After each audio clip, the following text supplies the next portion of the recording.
পারে না।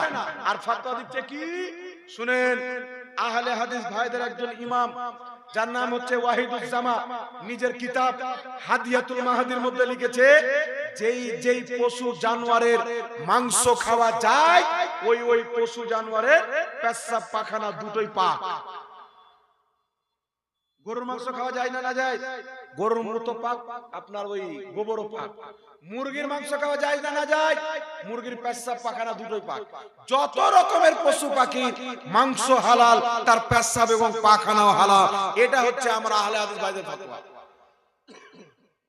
শুধু ফতোয়া নয়, মৌলবি ফতোয়া দিচ্ছে আপনাকে খুব জন্ডিস হয়েছে, এক গ্লাস উটের পেশাব পান করলেন, জন্ডিস ভালো হয়ে যাবে। দলিল কি? বুখারীতে হাদিস আছে। নিজে যখন মুহাদ্দিস সাজবে, নিজের মন গড়া ব্যাখ্যা করবে, এইরকমই পাও ফিসলে জাহান্নামে পড়ে। হাদিস আছে, নবী পাকের কাছে কিছু লোক আসলেন একটা কওমের, আসার পরে বলছেন, ইয়া রাসূলুল্লাহ, ইয়া হাবিবাল্লাহ, মদিনাতে এসে আমাদের শরীর ভালো থাকে না। আর নবী পাকের হাদিস, মদিনার আবহাওয়া মুনাফিক সহ্য করতে পারবে না। তাই রাসূল পাক বললেন, তোমরা উটের পেশাব পান করো। এ তো দলিল হয়ে গেল, আমার নাম আহলে হাদিস, আমি হাদিস মাননেওয়ালা। নবী উটের পেশাব পান করতে বলেছেন, ফলে উটের পেশাব পান করা যায়।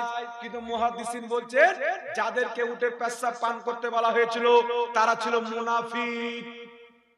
কোন সাহাবী পেশাব পান করেননি, কোন আশিকে রাসূল পেশাব পান করেননি, কোন মুসলমান পান করেননি।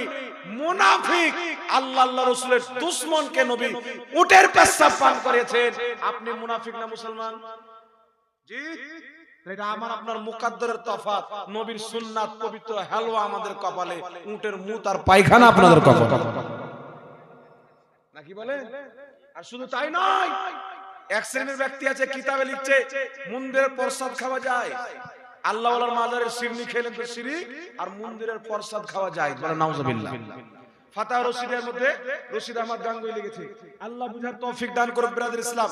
তাই একটি কথা মনে রাখবেন, নবী পাকের সুন্নাত খাবার হালুয়া রুটি শাবে বারাতে খান, ঈদের দিন খান, শুক্রবারে খান, শনিবারে খান, আপনার যখন ইচ্ছা করবে তখন খান, বলেন সুবহানাল্লাহ। কিন্তু কোন ব্যক্তি যদি বলে শাবে বারাতে খাওয়া চলবে না, আপনি ছেড়ে দিলেন, তাহলে আপনি নবীর কলমাটাকে ওয়াকে দেখে পড়েছিলেন? নবীকে মোহাব্বত কি ওয়ার পার্টির লোক হয়ে করেছিলেন? আরে নবীকে মোহাব্বত করেছি আল্লাহর খাতিরে, নাকি বলেন?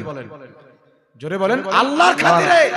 দুনিয়ার মানুষ যদি বলে নবী যেটাকে ভালোবেসেছেন সেটাকে ভালোবাসার নাম ঈমান, জোরে বলতে হবে সুবহানাল্লাহ।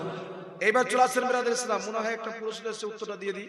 আসসালামু আলাইকুম। ওয়া আলাইকুম আসসালাম ওয়া রাহমাতুল্লাহি ওয়া বারাকাতুহু। চেয়ারে বসে এই সওয়ালটা, প্রশ্নটা সব জায়গায় কেন করা হয়? কাল কি করা, চেয়ারে বসে নামাজ হবে কি হবে না? যে ব্যক্তির দুটো হাত নাই, দুখানা পাও নাই, চেয়ার ছাড়া মাটিতেও বসতে পারে না, দাঁড়াইতেও পারে না, কিছুই করতে পারে না, একবারে চেয়ারেই 24 ঘন্টা বসে থাকে, ওর নামাজ হবে চেয়ারে?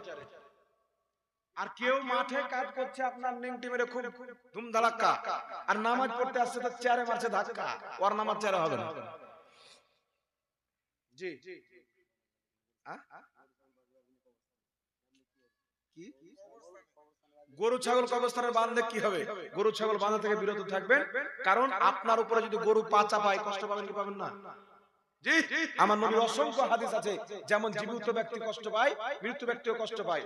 একজন সাহাবী একটি কবরে হিলান দিয়ে বসে আছে, নবী বলছেন, সরো সরো সরো, তুমি কি জানো না যেমন জিন্দা ব্যক্তির কষ্ট হয় মৃত্যু ব্যক্তির কষ্ট হয়। এর কারণে কোন মুসলমানের কবরকে ভাঙা হারাম, কোন মুসলমানের কবরের উপর দিয়ে পা দিয়ে চলা হারাম, কোন মুসলমানদের কবরে গরু ছাগল দড়ানো হারাম। বুঝতে পেরেছেন? সাহেব মিয়া কোথাকার? মাগরপুর সাহেব মিয়া ভাই আমার 1000 টাকা দিয়েছেন, আল্লাহ পাক কবুল করেন, সকল বলেন আল্লাহুম্মা। দেন। সাজ্জাদ মিয়া দাদা দাদা নামে 4 বস্তা শিবির, নারে তাকবীর, আল্লাহু আকবার। জি, আক্তার মিয়া 1 কুইন্টাল ধান, নারে তাকবীর, আল্লাহু আকবার। জি, মুফিজুদ্দিন মিয়া 1 মণ ধান, নারে তাকবীর, আল্লাহু আকবার, নারে রিসালাত, ইয়া রাসূলুল্লাহ। সাইদ মিয়া, সাহেব মিয়া দাদুর নামে 1 মণ ধান, নারে তাকবীর, আল্লাহু আকবার। আর আছে নাকি? দেন কি বাস জান হয়ে গেছে, জান জানি এই প্রশ্নটা আসবে। আচ্ছা বলেন তো বাবা, আপনাকে একটা রোগ হয়েছে, মালদাতে ডাক্তার আছে, ডাক্তার যদি আপনাকে বলে যে আমি আপনার বাড়িতে এসে চিকিৎসা করব, আপনি বলছেন না আমি ডাক্তার মালদাতে যাব, ডাক্তার বলছে আমি সব সামান নিয়ে এসে বাড়িতে চিকিৎসা করব, আর আপনি বলছেন না আমি মালদা যাব, তাহলে মানুষ আপনাকে পাগল বলবে না গাধা বলবে? বোকা বলবে কি বলবে না? ডাক্তার আসতে যাচ্ছে রে, আর এই লোকটা ও যেতে যাচ্ছে, এর মতন বোকা লোক কি আছে? বলবে কি বলবে না? একটি কথা মনে রাখবেন, আমার নবী বলেছেন তোমরা তোমাদের মহিলাকে, এই মা বোনেরা আপনারা ভালো করে শুনুন, মা তোমরা তোমাদের মহিলাকে মসজিদে আসতে বারণ করিও না, এটা নবীর হাদিস। তারপরে নবী পাক সাল্লাল্লাহু আলাইহি ওয়াসাল্লাম কেন বারণ করিও না? একটি কথা মনে রাখবেন, নবীর জামানায় পূর্বে মহিলাদের মসজিদে যাওয়া শুধু এটা জায়েজের কারণে ছিল। মহিলাদের নেকি বেশি পাবে এটা না। কোন মহিলা যদি মসজিদে নামাজ পড়ে, কোন মহিলা যদি ঘরের মধ্যে নামাজ পড়ে, মসজিদে নামাজ পড়নেওয়ালা মহিলার চাইতে ঘরে নামাজ পড়নেওয়ালা মহিলা বেশি নেকি পাবে। জোরে বলুন সুবহানাল্লাহ। সুবহানাল্লাহ। এটা আমি বলছি না, এটা আমার নবী বলেছেন। ইবনে আবু দাউদ শরীফের মধ্যে সহিহ হাদিস, যে হাদিসকে ইমাম নববী সহিহ বলেছেন। হাকিম আল মুস্তাদরাকের মধ্যে সহিহ হাদিস, ইমাম হাকিম নিজে হাদিসটিকে সহিহ বলেছেন। কি হাদিস? নবী পাক বলছেন কোন মহিলাদের জন্য মসজিদ চাইতে তার বাড়িতে নামাজ পড়া বেশি উত্তম, তার বাড়ির চাইতে বাড়ির ভিতরে নামাজ পড়া বেশি উত্তম, বাড়ির বারান্দা চাইতে বাড়ির একটা ঘরের কোণারে নামাজ পড়া আরো বেশি উত্তম। সুবহানাল্লাহ। তাহলে আমার নবী মসজিদে মহিলাদেরকে আসার অনুমতি দিয়েছিলেন, কিন্তু নবীর ফতোয়া ছিল কোন মহিলা যদি বাড়িতে নামাজ পড়ে মসজিদে নামাজ পড়া চাইতে বেশি উত্তম। একটা মহিলা চিঠি লিখলেন, ইয়া রাসূলুল্লাহ ইয়া হাবিবাল্লাহ, আমি আপনার মসজিদে নববী শরীফে নামাজ পড়তে আসতে চাই। একটু লক্ষ্য করে শুনবেন, মসজিদে নববী শরীফে নামাজ পড়তে আসতে চাই। নবী পাক বললেন আমার মসজিদে নববীর চাইতে তোমার গ্রামের মসজিদে নামাজ পড়া বেশি উত্তম, কারণ তুমি মহিলা। কিন্তু এটা সবাই জানে, পৃথিবীতে সমস্ত মসজিদের চাইতে সবচাইতে বেশি নেকি কাবা ঘরে নামাজ পড়লে, তারপরে নেকি বেশি মসজিদে নববীতে নামাজ পড়লে, তারপরে নেকি বেশি আল আকসাতে নামাজ পড়লে। বলেন সুবহানাল্লাহ। কিন্তু নবী পাক মহিলাটাকে কি বলছেন? নবী পাক সাল্লাল্লাহু আলাইহি সাল্লাম বলছেন যে তুমি আর তোমার আমার মসজিদে নামাজ পড়ার চাইতে তোমার গ্রামের মসজিদে নামাজ পড়া বেশি উত্তম, তোমার গ্রামের মসজিদে নামাজ পড়ার চাইতে তোমার বাড়িতে নামাজ পড়া বেশি উত্তম, তোমার বাড়িতে নামাজ পড়ার চাইতে তোমার ঘরের একটা কোণাতে নামাজ পড়া সবচাইতে বেশি উত্তম। জোরে বলেন সুবহানাল্লাহ। সুবহানাল্লাহ। একজন মহিলা যদি মসজিদে যায়, একজন মহিলা যদি বাড়িতে একটা ঘরের কোণারে নামাজ পড়ে, উত্তম কোন মহিলা? যে ঘরের কোণাতে নামাজ পড়বে। বেশি নেকি কে পাবে? যে ঘরের কোণাতে নামাজ পড়বে। তারপরে চলে আসেন বাবা, একটা কথা বলে আপনারা বলেন তো, নবী পাকের হাদিস হযরতে উমর ফারুক বেশি বুঝতেন না আজকের গুদর মুন্সি বেশি বুঝে? জি, সাহাবা বেশি বুঝতেন না গুদর মুন্সি বেশি বুঝে? আজকের কাঠ মিস্ত্রি গুদর মুন্সি বেরিয়েছে। এদের হাসর যে কি হবে আল্লাহ জানে। একটা কথা মনে রাখবেন, ইহুদি নাসারার চাইতে বড় তাবকাতে এই জাহিল মৌলবীরা যাবে। ফিতনা সৃষ্টি করছে সমাজে। আজ থেকে 5 বছর 10 বছর আগে আপনাদের এলাকায় কোন মসজিদে মহিলা যেত, তারা ওরা মানুষের বাচ্চা ছিল না, মুসলমান ছিল না, কারণ মসজিদ যাচ্ছিল না। আজকে মুসলমান হচ্ছে, মসজিদ যাচ্ছে না। কি মহিলারা মসজিদে যাওয়া ফরজ মনে করে যাওয়া, এটা স্পষ্ট ভাবে হারাম। সুবহানাল্লাহ। মহিলারা যে আজকে মনে করে না মসজিদ যেতেই হবে, জবরদস্তি মৌলবীরা নিয়ে যায়। কিন্তু মৌলবীর বউ, মৌলবীর স্ত্রী, মৌলবীর বোন যায় না। বলছি ঈদের নামাজ মহিলাকে নিয়ে এসো, আপনি জনগণ নিয়ে এসো, কিন্তু ও মৌলবীর স্ত্রী যায় না, ও মৌলবীর মেয়ে যায় না। বুঝতে পারছেন কথা? তো কোন মৌলবী যদি ফরজ বানিয়ে ফেলে, কোন মহিলা যদি মনে করে আমার বাড়ির চাইতে মসজিদের নামাজ পড়া উত্তম, আমার নবী বলেছেন মসজিদে নামাজ পড়ার চাইতে বাড়ির একটা কোণাতে নামাজ পড়া বেশি উত্তম, ফলে কোন মহিলা যদি এটা মনে করে বাড়িতে নামাজ পড়ার চাইতে মসজিদে গিয়ে নামাজ পড়লে নেকি বেশি পাবো বা উত্তম বেশি, এই রকম ধারণা রেখে মসজিদে যাওয়া মহিলাদের নাজায়েজ এবং বিদআত। আর এই ধারণা নিয়েই তো যায়। আর কিছু মধ্যে উঠে পড়ে লাগা আছে, মহিলারা কি নিয়ে সব ফরজ বানিয়ে ফেলেছে। যদি কেউ মনে করে মহিলাদের মসজিদে যাওয়া ফরজ, এই ব্যক্তির জাহান্নামী হওয়াতে 0% সন্দেহ নাই। কারণ যেটাকে নবী ফরজ করেনি, আল্লাহ ফরজ করেনি, ওটাকে ফরজ করার নাম হচ্ছে বিদআত। বুঝতে পারছেন কথা? এখন শুনেন, অনুমতি তো আছে, কিন্তু শুনেন বাবা, হযরত উমর ফারুক রাদিয়াল্লাহু তাআলা আনহু যখন জামানা আসলো, আমার দিকে লক্ষ্য করে শুনেন, মশলাটা আপনারা মিস্টেক করিয়া না। এই মা বোনেরা আপনারা ভালো করে শুনেন, হযরত উমর ফারুক নবী পাকের দ্বিতীয় খলিফা জামানা যখন আসলো, হযরত উমর ফারুক বললেন আজ থেকে মহিলাদের মসজিদে আসা ব্যান। আজ থেকে মহিলাদের মসজিদে আসা বন্ধ। মহিলাগণ গুট করে আম্মা জান আয়েশার কাছে গেলেন।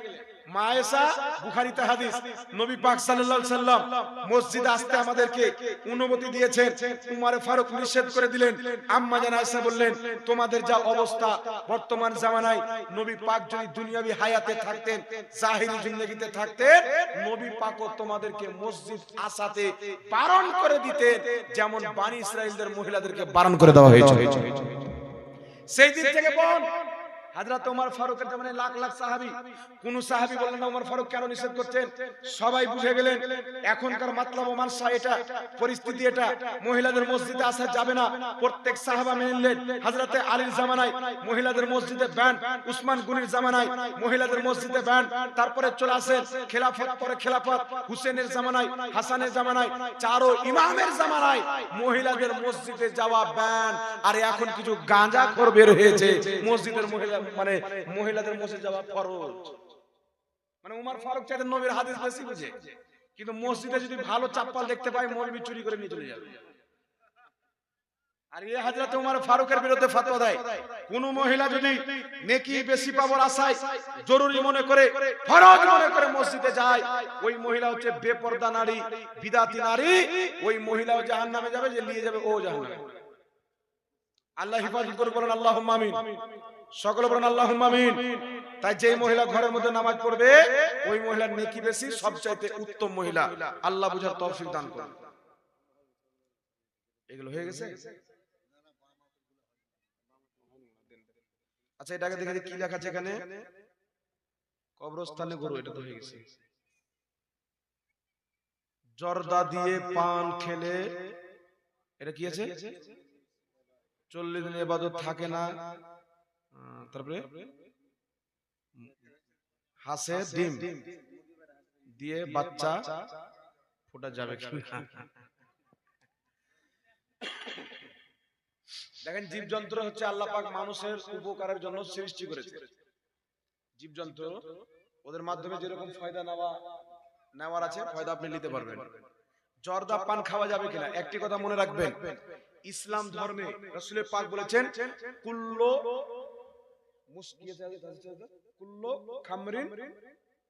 মুসকিরিন খামরুন, প্রত্যেক নেশা হচ্ছে কুল্লু খামরিন হারাম, প্রত্যেক নেশা হচ্ছে হারাম। প্রত্যেক নেশা কি? কুল্লু খামরিন হারামুন, প্রত্যেক নেশা হারাম। তাহলে জর্দা খাওয়া নেশা কি নেশা না? আগে বুঝতে হবে নেশার ডেফিনিশন কি, নেশার মানা কি, আগে এটা বুঝতে হবে বাবা। শরীরটা করে বাপের না, হাদিস পেলাম ফতোয়া ঝেড়ে দিলাম। নেশা কাকে বলে? নেশা এমন একটি জিনিস, যে নেশা খেয়ে মানুষ বউকে শাশুড়ি মনে করে, বুঝতে পারছেন তো? আব্বাকে খালু মনে করে, মস্তিষ্কের বিগাড় হয়ে যায়, ওকে নেশা বলা হয়। জর্দা খেয়ে মস্তিষ্কের বিগাড় হয়। কোন ব্যক্তি যদি খাবার খায়, একটা যদি খাবার খেলো, খাবার খেয়ে বেহুশ হয়ে যাবে, জানে তো খাবার খেলো, খাবার খাওয়াটার জন্য যায় যাবে না। জি, তো আপনার এই যে বিড়ি, সিগারেট, জর্দা পান, এগুলো নেশার মধ্যে পড়ে না, যে নেশাকে কোরআন পাকে হারাম বলা হয়েছে। কারণ হযরত ওমর ফারুক একটা তারি পান করতেন, আর অন্য সাহাবীও পান করতেন। হযরত ওমর ফারুকের কিছু হতো না, ওই সাহাবীর মাথা টলমল করতো। হযরত ওমর ফারুক বলছে, তোর জন্য হারাম। তো আপনার যদি জর্দা পান খেয়ে সহ্য না হয়, বিগাল হয়ে যায়, জর্দা পান খাওয়া আপনার জন্য হারাম। কিন্তু কোন ব্যক্তি সহ্য হয়ে গেছে, কিছুই হচ্ছে না, ওর জন্য হারাম না। তবে এই জিনিসটা খাওয়া ভালো না, স্বাস্থ্যের পক্ষে ক্ষতিকারক, সবাই খেতে নিষেধ করছে। কিন্তু এটা যদি খায় তো কোনো গুনাহ হবে না। বুঝতে পেরেছেন? এটা ফুকাহে কেরামের মাসলা। আর নতুন ফতোয়া হলো এই জর্দা খাওয়া হারাম। নতুন ফতোয়া হলো জর্দা খাওয়া হারাম। পুরাতন ফুকাহে কেরামের রিসার্চ হলো এটা হারাম না, যেহেতু আল্লাহ ডাইরেক্ট, নবী ডাইরেক্ট হারাম বলেনি, কোন মৌলবীর বাপের শরীয়ত না যে হারাম বলে দিবে, না কি বলেন? তবে এইগুলো জিনিস যেগুলো স্বাস্থ্যের ক্ষতি করবে, এইগুলো জিনিস খাওয়া উচিত না, এ থেকে বেঁচে থাকতে হবে। এগুলো খারাপ জিনিস না। জর্দা খারাপ না ভালো জিনিস বাবা? সিগারেট খারাপ না ভালো জিনিস? বিড়ি খারাপ না ভালো জিনিস? তাহলে বিড়ি খাওয়া থেকে বেঁচে থাকা আপনারও উপকার, সবারই উপকার, আর খেলে আপনার ক্ষতি। আর একটা কথা মনে রাখবেন, জর্দা পান খাচ্ছে, খেতে খেতে নামাজ পড়তে চলে গেল, কুল্লি করলো, জর্দার গন্ধ আছে, তাহলে ওই ব্যক্তির নামাজ হবে কি? মাকরুহে তাহরিমি নামাজ হবে। জর্দার গন্ধ থেকে নামাজ হবে না। জর্দা পান চাবাতে চাবাতে বক্তব্য আরম্ভ করলো, জর্দা পান চাবিয়ে বক্তব্য দেওয়া হচ্ছে মাকরুহ তাহরিমি, নাজায়েজ হবে। জর্দা পান খেয়ে বক্তব্য দেওয়া যাবে না। কোন ব্যক্তি জর্দা পান এমন টাইম এখানে ভালো করে একবারে ব্রাশ ট্রাশ করে দাঁতল মাতল করে মুখ পরিষ্কার করে নামাজ পড়লো, তাহলে তার নামাজ হয়ে যাবে। তবে এগুলো জিনিস খেয়েন না বাবা, যেটা ক্ষতি করবে না খাওয়া ভালো। তবে ইসলাম হারাম বলেনি, আমাদের হারাম বলা কেমন। কেউ যদি বলে প্রত্যেক নাশা তো হারাম, তো জর্দা খাওয়া নাশা না? আরে বেটা চা খাওয়া তো নাশা। কিছু লোক আছে ভোরে যদি 3 গামলা ভাত দেওয়ার পেট ভরবে না, 1 কাপ দুধ চা দেন পেট ভরে যাবে, তাহলে চা খাওয়া হারাম হবে কি? কিছু লোক আছে রাত্রে ভাত খাওয়ার নাশা। আমি আমার কথা বলছি, রাত্রে আমার ভাত খাওয়ার নাশা। আমি যদি 10টা রুটি খাই রাত্রে আমার পেট ভরবে না, এতটি ভাত দেন তো আমার পেট ভরে যাবে। নাশা হয়ে গেছে, অভ্যাস হয়ে গেছে, তাহলে ভাত খাওয়া আমার জন্য হারাম হয়ে যাবে। নাশার ডেফিনেশন বসবেন যে মস্তিষ্কের বিগাড় করে দেয়, আব্বাকে চাচা, নানিকে ফুফু, স্ত্রীকে শাশুড়ি বানিয়ে দেয়, ওই রকম নাশা হারাম। এটা তো হয়ে গেল হাজর না কি লেখা যেটা?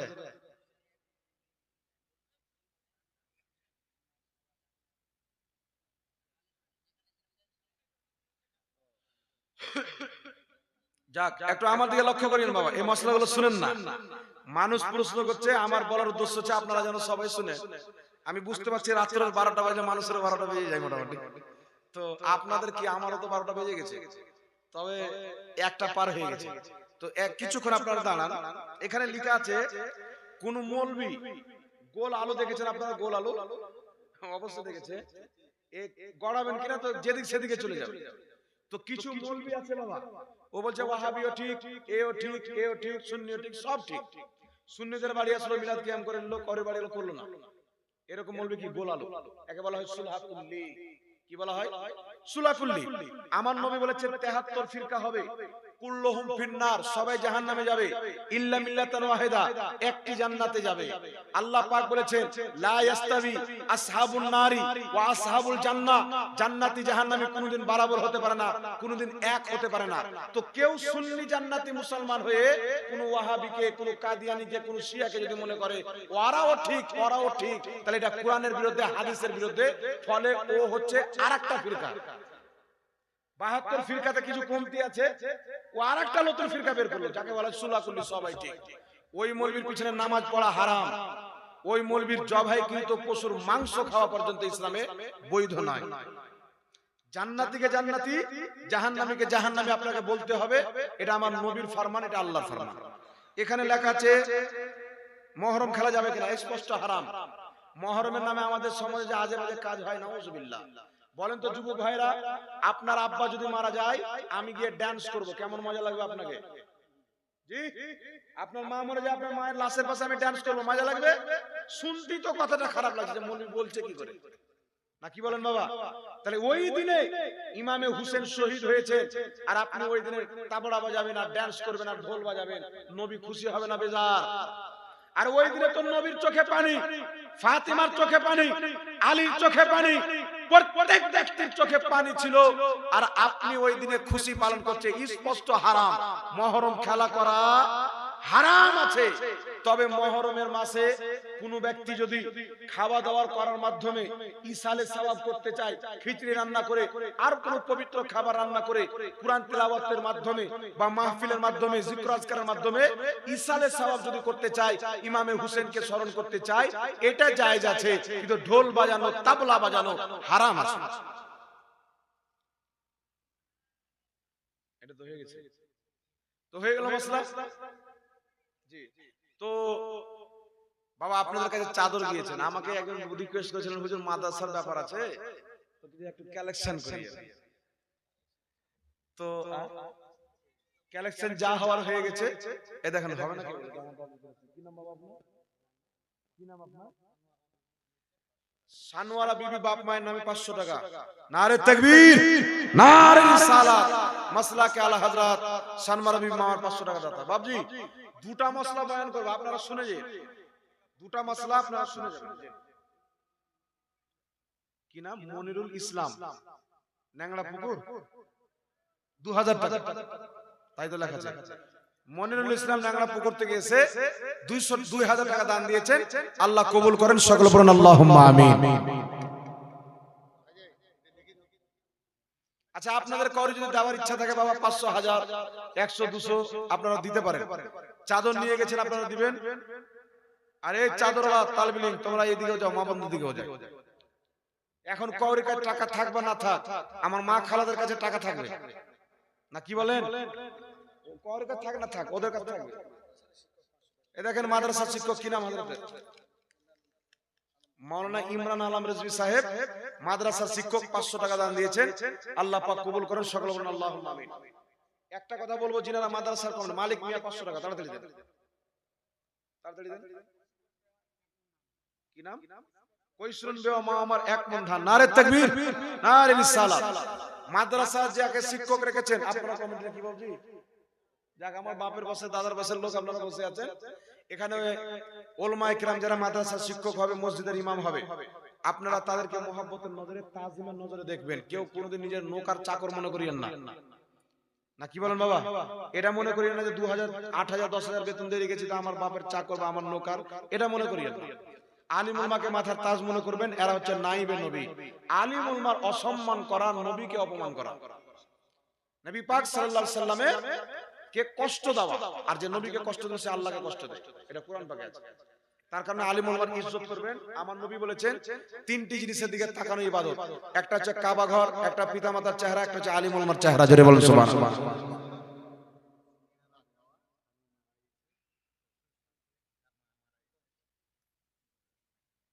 হুসনারা বেওয়া মা আমার নিজের মায়ের নামে দুটো সিল পড়া, যা যা মারা গেছে